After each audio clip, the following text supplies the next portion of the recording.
वही कृषि कानूनों के मामले पर किसानों का आंदोलन जारी है और इस बीच केंद्र सरकार ने एक बार फिर से किसानों को चिट्ठी लिखकर बातचीत की पेशकश की है। सरकार ने किसानों को चिट्ठी लिखकर संकेत दिया है कि बातचीत के लिए दरवाजे खुले हैं। कृषि मंत्रालय की ओर से लिखी गई चिट्ठी में कहा गया है कि सरकार किसानों की हर मांग पर चर्चा करने के लिए तैयार है। सरकार ने चिट्ठी में यह भी लिखा कि वो चर्चा करने के लिए तैयार हैं। साथ ही आंदोलनकारी किसानों को लिखे पत्र में किसानों से बातचीत के अगले दौर के लिए तारीख और समय तय करने को कहा गया है। वहीं साथ ही ये भी कहा गया है कि सरकार आपके द्वारा उठाए गए मुद्दों को तार्किक समाधान तक पहुंचाने के लिए प्रतिबद्ध है।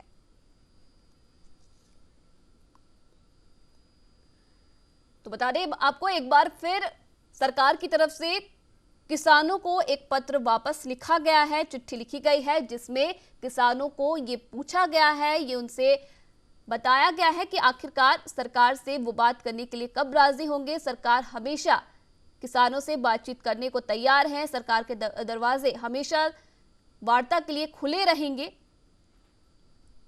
आपको बता दें कि इससे पहले भी सरकार की तरफ से किसानों को पत्र लिखा गया था जिस पर किसानों ने साफ तौर पर मिलने से और वार्ता करने से इनकार कर दिया था। एक बार फिर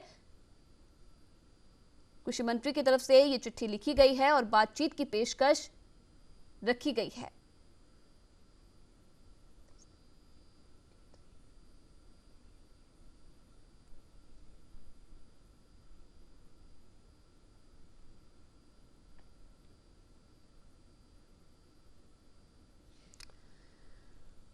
तो कृषि कानूनों के विरोध में लगातार प्रदर्शन किसानों का तेज होता जा रहा है। तो वहीं दूसरी तरफ सरकार की तरफ से पूरे मामले को सुलझाने की कोशिश लगातार की जा रही है। तमाम दौर की वार्ता फेल होने के बाद एक बार फिर सरकार ने किसानों के नाम पत्र लिखा है जिसमें तारीख और समय तय करने को कहा गया है। वार्ता करने की पेशकश किसानों के पास रखी गई है।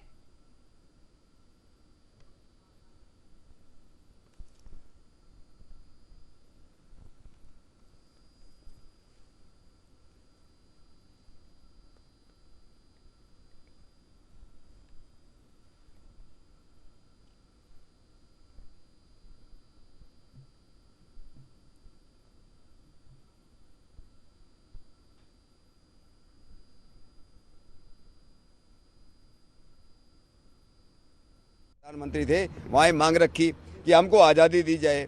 हमारे जो है अपने जो उनके बेटे अभी राकेश टिकैती थोड़ा बेचारे बैठ के किस कारण से बैठ गए तो वही बताएंगे। उन्होंने जब ये कानून पास हुए उन्होंने समर्थन किया कि मैं तो प्रधानमंत्री जी का अभिनंदन करता हूँ कि इतने अच्छे कानून लाए, सारे किसानों को आज़ादी मिली। नंबर 2, जो कटौती होती है, हम तो देसी भाषा में कटौती बोल रहे हैं इनको, टैक्स को, वहाँ मंडी में जाके कटौती होती है, वो कटौती से पिंडा छूट गया। उसके बाद जो कॉन्ट्रैक्ट करेंगे, करार करेंगे, करार करने के करार कैसे करेंगे? व्यापारी से करार करेंगे। व्यापारी को करार तोड़ने का जो है अधिकार नहीं कानून के साथ। किसान करार तोड़ सकता है अगर उसको दूसरा व्यापारी अच्छा मिल जाए। जब व्यापारी करार करेगा, अच्छे बीज देगा, खाद देगा, कुछ उसको कुछ यंत्र चाहिए, मशीन दे वो देगा। उसके बाद जो है किसान को बाहर ले जाके बेचने की ज़रूरत नहीं, ट्रांसपोर्ट करने की ज़रूरत नहीं, किसान के खेत में आकर के व्यापारी खरीद करके ले जाएगा। जब व्यापारी वहाँ आएगा और ये 10 व्यापारी आएंगे, आज तो हम बैठा मंडी के बाहर बेच नहीं सकते। जब खुल जाएगा, बाजार खुल जाएगा, ज़्यादा लोग आएंगे, जब एक सामान को खरीदने के लिए ज़्यादा लोग आएंगे तो रेट बढ़ेगा। रेट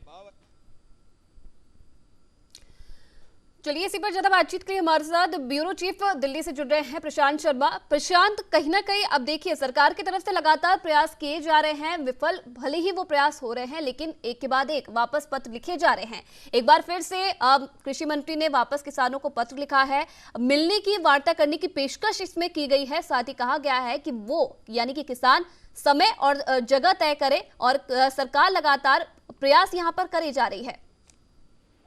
जी देखिए आयुषी जी, मैं आपको बताना चाहूंगा कि लगातार किसान संगठनों और केंद्र सरकार में एक प्रयास चल रहा है कि कैसे वार्ता जाए।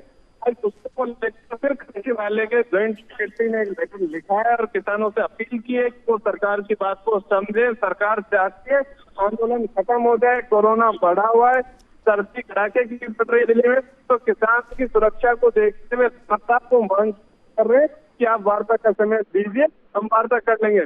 वहीं किसान संगठन कह रहे हैं कि नहीं, आप पहले इसको लिखित में लीजिए, उसके बाद बात को संभव कर दीजिए। चलिए प्रशांत, बहुत बहुत धन्यवाद तमाम जानकारी देने के लिए।